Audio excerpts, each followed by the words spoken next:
All right, what's up, Tycoon? Super excited for today's video. We're going to be taking a look at three stocks. These are all viewer requests too as well. So please, in the comment section below, drop a comment. Let me know any stocks you guys would like to analyze for you. Let me know if you're looking to do a swing trade, day trade, or you want some long-term, investment, ideas. Okay. So the first one we're going to look at is SQ. This is Square. Now, there's basically like three simple stages, right? To a reversal, right? There's the uptrend, okay? Then you have your box consolidation. That's what this box was. And then you have the downtrend, the reversal, right? So here we went up, we consolidated clearly, and then now we're pulling back. All right. The reason being for this is because 2020 and 2021 were extremely euphoric market cycles, right? And there's always cycles to the market, okay? So you have to remember that, have to think about that. Let's take a look at the drop from the all-time highs to where we're at now, down 70%. I mean, ridiculous. And then let's look at that COVID crash and let's see what happened to the stock with the COVID crash. Down 60%. So I just want you to take a look at the recovery after that process. Okay. So, I mean, after it fell 60%, the thing ran up 700% after that, Now, I'm not saying that SQ is going to go run up 700% in the next like 2 years, but basically what we're doing is, we've completely wiped out all of those years' gains. And in my opinion, we're going to head lower and we're going to retest these 2019, 2020 levels down here that we're looking at on the weekly chart. Okay. The reason I think this is because we have bearish divergence on the weekly chart, which is a large time frame chart. So, kind of gives you the sense of the longer term direction, right? So the bearish divergence is basically going to be here. We have a lower low and we have a higher low, but on the RSI, we have a low and we're making a lower low. All right, so look at that. So it's a downtrending RSI and an uptrending stock. To me, this is a sign that SQ will, eventually drop lower. They do have earnings coming up, on the 24th. So that'll be next week. And we've seen what earnings can do. Okay, I mean, with Facebook was the first company to, or Meta Platforms now, but Facebook, ticker symbol FB, was the first one to has the largest like market cap wiped out of a stock in a single day ever. So I mean, so much money just came out of that on their earnings. But yeah, so the major levels. Okay, we'll go ahead and zoom in on the daily chart now. And I do think that there's a little bit of some maybe short-term bullishness coming.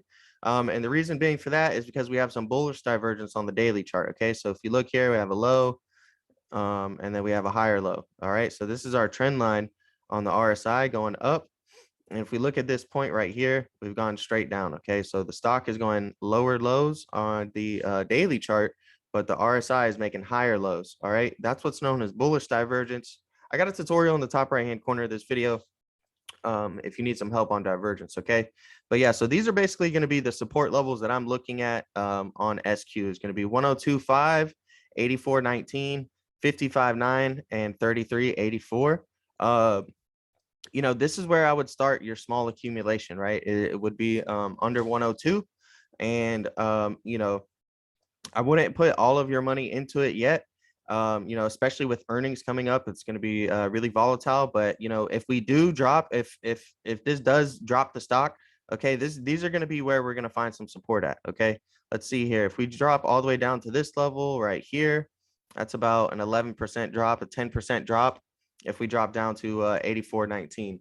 So, a 10% drop on earnings wouldn't be too much given these market conditions that we're in lately, where stocks are falling 20% like it's nothing. But yeah, so that's where I'll be looking, where I would look, if you want to get some long-term positions going on SQ, let's go ahead and zoom back out to the weekly chart. All right, and let's look here. All right, this right here, these levels, these previous like 2019, 2020 levels seem like a good buy zone that we're gonna, this is where to me we're gonna see some old buyers, right? People with old money, who may have gotten Square, a couple years ago. you know, those people might start investing back into Square, and this is where we could see some money coming in. Okay, it's going to be, you know, basically like this oval right here. The all-time lows for this is 32, 33. I got a little support right above that. You know, that's basically where I see it. I mean, we're at $97 right now. If it falls all the way down to 33, I mean, you know, scoop some up, scoop some shares up, in my opinion. Remember, none of this is financial advice. Just trying to give you guys some advice on the, you know, or some technical analysis on these charts. Okay. But yeah, so that would be my buy zone for SQ. Would be, you know, basically $85 down to, you know, its lows. Right now, that's a pretty big range. You know, and I think that there's going to be, you know, a lot of pain in the market this year. We've already had lots of pain in the market. But you know, I just think that, you know, we could trade sideways, right? A lot of these stocks, they could recover, find some support at these levels, but they don't have to go straight up. All right. You know, they can actually, you know, just trade sideways for a little bit, and, you know, consolidate. Okay, we're gonna need to duplicate basically this box consolidation in here. All right. So this is what we would look for, right? We have the downtrend, and then we're gonna look for it to find to consolidate. All right, in this box, and then start the reversal and start the uptrend. Okay, so you know, that's basically it for SQ. Let's go to FB. That's Facebook. Facebook, same thing. We're looking at the weekly chart. We're currently bouncing in between two strong support levels I got. Okay, 220.95 and 205.37. That's kind of where we're ranging at right now. You know, Facebook crashed really, really hard on earnings. And let's go to the daily chart real quick. Actually, I want to show you guys. The day that it crashed earnings, right, we had this gap down, which I've been waiting for to fill on Facebook, you know, before getting into any entries. You know, because Facebook was really expensive, honestly. It was almost $400, and there was a gap down to 230, you know, to 235. Now, if we zoom in here, you can see that this candlestick actually fell and filled the gap to the T perfectly. All right. We you know, dropped down on earnings, and the next day, it's not a coincidence, in my opinion, that we had just so happened to you know, fall right into that daily chart down, or that daily gap down. Now, it's been trying to find some support since then. But you know, this is not really a buyer's market, right? You know, not everybody is rushing in to go ahead and buy all of these stocks. So we'll go ahead and remove this drawing now. And we have this very, very big juicy gap up here on Facebook that you can look at. All right. Now, if we break this 205 support level, there's a chance that we could drop all the way down to 162. Okay, 162 is going to be my next major support level, in between here. And, you know, that's basically because I think that, you know, these are some strong support levels we're bouncing at right now. And if we break these, you know, we could head all the way down to 162. All right. So, you know, for Facebook, honestly, um, I would, you know, I mean, it seems kind of crazy, but I would start accumulating if you're looking to hold for, like, you know, a few years, at least 1 year or more. You know, this is the zone that I would start accumulating some shares in, right? You know, don't go all in, but this daily gap is very, very juicy. And let's look at the profit returns. Okay. If you bought now and you held till the gap filled up, that's a 50% return on your shares right now. So if you're long-term investing mindset, you know, now is, you know, a pretty good time, right? You want to buy the fear, you want to buy the dip, right? You know, when everyone else is selling Facebook and panicking, you know, you want to buy the dip. The only thing is you don't want to catch a falling knife, right?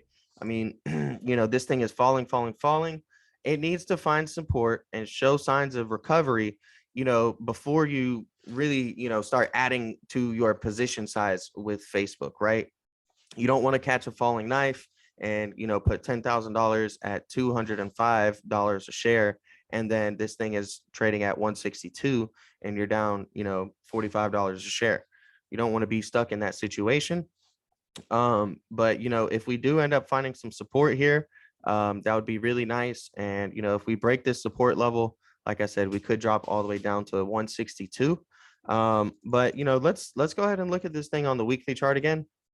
And you know, we're back below the 200 SMA on the weekly chart, and the last time we did that was the COVID crash, you know. So everybody wishes that they had a crystal ball and could have went back in time and bought the COVID dip, right? So don't miss out this time, right? You don't have to go all in and put 100% of your position size or your portfolio into these positions, but you can, put 10% in, right? Get your feet in the game, get some skin in the game at these now lower levels, much more, affordable levels, all right? And the last one we're going to look at is going to be Netflix. And Netflix, same thing, okay? Got destroyed on earnings, just like Facebook. Looking here on the weekly chart. Our major support level is 416. We broke that support level. It's being a valid resistance right now. And our next major support level below that is 315. And then the next one below that is going to be 229. This is kind of like the range that I would look at for accumulating some shares, right? The reason for is, again, we have a daily gap up to fill on Netflix. All right. So, if you got into shares right here, let's say in Facebook recovered today, that is a 30% return on your investment just for the gap. Okay. These are just for the gap fills. This isn't, for Netflix to reach all-time highs again. Right. And if you can snag it, here at 315 and you're patient and you wait for it to come down to 315, then, we go up and now that's a 60% return on your investment. And if you catch it down here at 229, that is going to be a 124% return on your investment. So that's basically my opinion on all of these stocks. We do have many members in the Discord buying, and we are suggesting to buy some shares right now. We're not giving out financial advice, trying to tell everybody, go buy, put all your money in Netflix, go put all your money in Facebook or anything like that. But you do have to respect a lot of these stocks, especially these mega caps. And you got to respect the fact that as long as they're able to stay profitable and be a successful business, in the near future, the stock will eventually recover. And fear and all of this market FUD will no longer be priced in, right? Because that's what's being priced in right now is fear, uncertainty, and doubt about the future. And once we change from a dysphoria market and back into a euphoria market, they're going to be pricing in, not fear, uncertainty, and doubt anymore, but they're going to be pricing in, future revenue, future growth, things like that. And that's when we're going to head back into our next euphoria cycle, right? So my best advice would be to, dip your toes in the pool, get some skin in the game, right? And, just be prepared if things continue to pull back, because, that does seem to be the trend right now. I think that we have a large possibility of after March, seeing a lot of these stocks start to get some buyers back in, right? Everyone's just waiting on the Feds to raise interest rates, and they're waiting to see how much it's going to be. And once they have that and, they know exactly what the interest rates and all that stuff is going to be, then these large money institutional investors can choose how they're going to invest their hundreds of millions and billions of dollars, according to the Fed interest rate, right? So, yeah, that's basically it. Join the Discord if you guys want to trade with us. Okay, we do share call outs, we do stock suggestions, we trade options every single day. We do swing trades, day trades, we do long-term investing. So join the Discord. Link to join is down below. And if you use code Zachly, like the channel name ZachlyTrades, you'll be able to get yourself a discount on the membership. The Discord's a really great place. And honestly, these past few months, a lot of us have been making more money than we've ever made, while everyone else is panicking and freaking out and talking about losses. This has been a really, really good time in the Discord. For traders like us, we're able to capture this volatility and, get a lot of money, day in and day out, just day trading and swing trading. So, yeah.